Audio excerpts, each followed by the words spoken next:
Hi everybody, and welcome to the latest VodCast for Honors Biology at Desert Ridge High School. I'm Mr. Galladay, and today we're talking about classification and taxonomy. This is the idea of designing some boxes that can hold every single living thing in the whole entire world. This is a good place to update the table of contents in your notebook because here we go. Well, you might wonder, what do we mean by taxonomy? What do we mean by classification? Well, the basic idea is confronting a messy room like this. And if you ask 10 people, 10 different people how to organize this room, you're likely to get 10 different answers. And the reason is because different people are going to have different priorities. Different people are going to have different things that they think are important. If you're a musician, if that's the top priority, then you're going to set things up one way. The guitars are going to sort of take center stage, so to speak. If this person is interested in focusing on their studies and being a student, then a different thing might be important. They might approach it a different way. In biology, we're classifying living things. And so for scientists, the important thing for taxonomy is that what we're trying to do is obviously classify all living things, or put all different types of living organisms into different groups. And the purpose or the priority in this is to be able to show relatedness of different species. Well, what do we mean by relatedness? Well, two closely related species, we would say, share a very recent common ancestor. If they are more distantly related species, then they would have a more distant common ancestor. This is common to us if we think of siblings versus third cousins. Here's a diagram, a family chart of Queen Victoria that we studied earlier when we were talking about hemophilia. And you can see in this chart very easily siblings are closely related and cousins are more distantly related. The pedigree chart is what this is, and it shows this relatedness. It shows the common ancestry between individuals. And what we want to do for our biological classification system is show the same idea for different species. So that's the priority for biology. The system that we use today dates back to the 1700s, and this gentleman named Carl Linnaeus, who was born in Sweden and lived in a number of different places around Europe during his life. He was during his lifetime, he was a very famous scientist, primarily a botanist. But he's best remembered for introducing a classification system in the mid-1700s that is we have modified very much over the years, but we still use the same basic system today. He developed what we call a hierarchical system, and it starts off with very general groups, or very large groups, which he called kingdoms, down to much more specific groups that is one type of organism that he called species. He also simplified our naming convention, brought it down to a two name or a binomial naming system that's based on genus and species, and that's very familiar to us. We still use that today. He's also famous for having these really cool shoes. This is Linnaeus, and at the time he was very famous as a collector of botanical specimens. Here he is shown wearing some traditional Lapland garb and holding a species which was actually named for him that he collected in extreme northern Norway. So anyway, this is Carl Linnaeus. The system that he developed, as we said, is a hierarchy. You can think of this as a little like a series of nested boxes. It goes from a very large inclusive group, which he called the kingdom, through gradually smaller and smaller, more specific groups, phylum, class, order, family, and genus, down to the most specific or least inclusive group, which he called the species. Now, it's important to note this is not a perfect system. This was developed in the 1700s.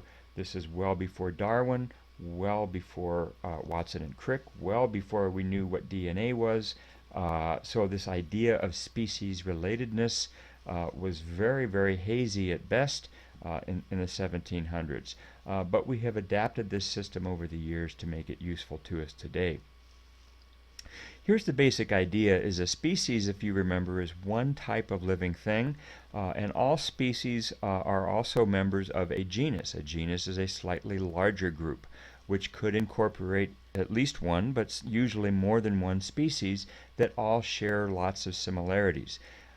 Groups of similar genera, which is what the plural for genus, are all put into a family, and families go into an order, which is a larger group, and orders go into a class, which is a larger group, and then the classes all go into phyla, which are even larger groups. And finally, the largest group is what Linnaeus called the kingdom, and this is the largest group, but it shares the fewest similarities.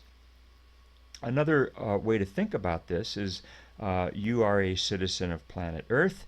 You are also a citizen of the United States, the state of Arizona, Maricopa County, in your particular city, and in your particular subdivision, and in your particular house. I started off with a very large, very inclusive group. This is the largest group, which has the fewest similarities, all the way down to the smallest, least inclusive group, which has the most number of similarities. And this is the same idea as Linnaeus's hierarchical organization system. Here's an example. So we have a bunch of living things. This is a non-living thing, which is a virus, which is gradually making its way through here. It's not going to fit in here because it is not alive, which is all of these other things are alive. And then we have one group in the middle, though, that are all animals, right? The fungus is not an animal, these protists are not animals, these plants are not animals, and these bacteria are not animals, but all these other things are. They are all members of the kingdom Animalia, and so they share some characteristics. As a smaller group within the kingdom Animalia, we have the phylum of chordates, or phylum Chordata. These are all animals which all have a backbone, or all have a spinal cord. Within that phylum, we have a class of mammals. These, of course, is a subgroup within the chordate phylum. These are all animals which have hair on their bodies, provide milk for their young. Within the class of mammals, we have an order of carnivora. This is not doesn't have to do with their diet. It does have to do with their skulls, and particularly the teeth of all of these animals have some characteristics that are the same. Within the order of Carnivora, we have the family Felidae, which of course are cats. And as you look at this group of cats, you notice that they all have some similarities, and we all are familiar with cats and the characteristics that they have in common. And so within that family, we have a genus of Panthera, which are the big cats, which includes the lions, the tigers, and the jaguars, and that's the species Onca. So the species Panthera onca is the genus and species of what we commonly call the jaguar. We can work this the other way. We can start at one species. This is a group of similar organisms that are all able to interbreed on their own and produce viable offspring. And as we go out from that, we see organisms that have similar characteristics, which have a lot in common with that particular species, and this is a genus. As we move outward away from that particular species, we have a family that also has some characteristics, but fewer characteristics. And as we move outward into larger and larger groups, we see fewer and fewer shared characteristics until we get all the way out here where we have things like starfish and praying mantis and spiders and butterflies, which have very little in common with the jaguar, but they are still animals, so they still have some very important characteristics. And of course, these are all living things, and so they all share those characteristics of all living things.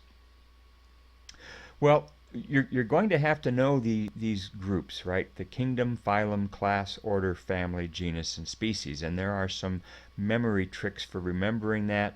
One very common and popular one is that kings play cards on fat green stools. And so if you look at the first letter of that little mnemonic device or memory aid, you can see that it's the first letter of kingdom, phylum, class, order, family, genus, species. If you don't like that one, you might remember that King Philip came over for great spaghetti. And if you don't like that one, you might prefer that, well, kids prefer cheese over fried green spinach. And if you don't like any of those, well, you are more than welcome to make up your own. But it's pretty easy to come up with a little mnemonic device to help you remember kingdom, phylum, class, order, family, genus, and species.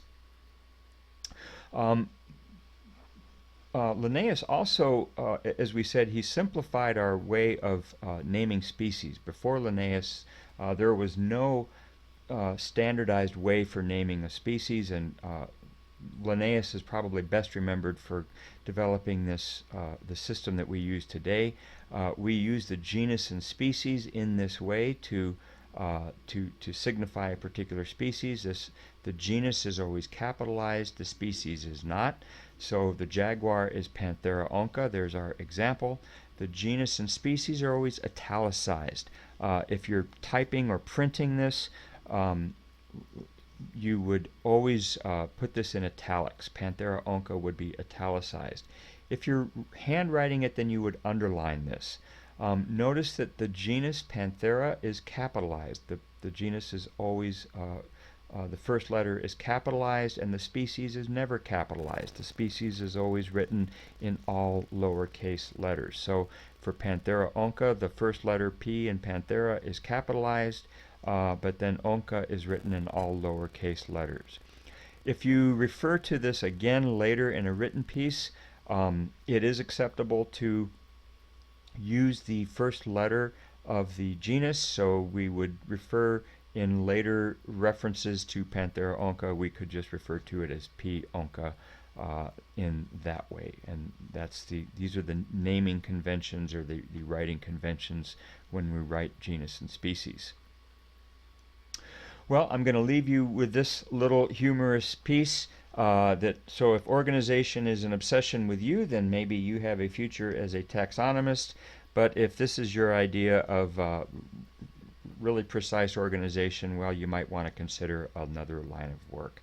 But at any rate, I'm going to leave you with this, and I'm Mr. Galladay for Honors Biology at Desert Ridge High School, and I hope you have a great day.